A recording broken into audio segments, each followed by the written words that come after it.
Hey folks, welcome back. Big news in the world of international trade today.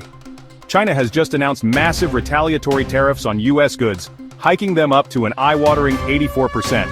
This is a direct response to the United States' earlier move today, imposing a whopping 104% tariff on Chinese products. So, what's this all about? President Trump claims these tariffs aim to address the US trade deficits, but it's certainly shaking up the global trade scene. The stock markets are in turmoil, with European shares dropping, oil prices plunging to four-year lows, and US stock index futures falling sharply. Even US Treasury bonds are feeling the heat, with the 10-year yield shooting up to around 4.4%. China's finance ministry didn't hold back in their statement, calling out the US escalation as a mistake on top of a mistake.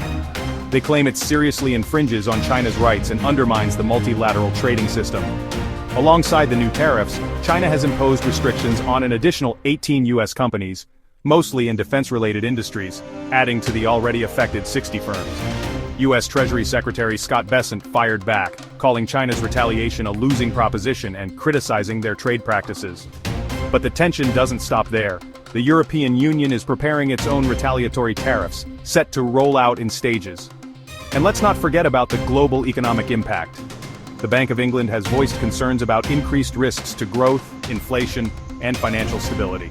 Central banks in India and New Zealand have even cut borrowing costs due to the growing pessimism. Leaders from Russia, Italy, and Spain are also expressing their worries.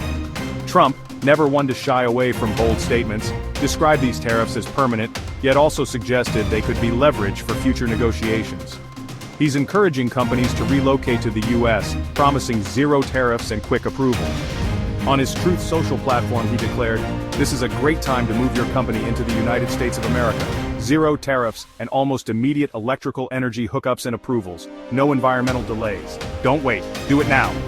Meanwhile, China's currency, the offshore yuan, has hit record lows due to the tariffs.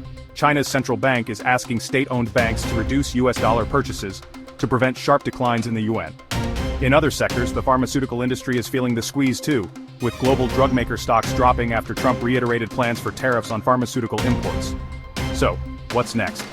The escalating tariffs are raising fears of a potential economic decoupling between the US and China.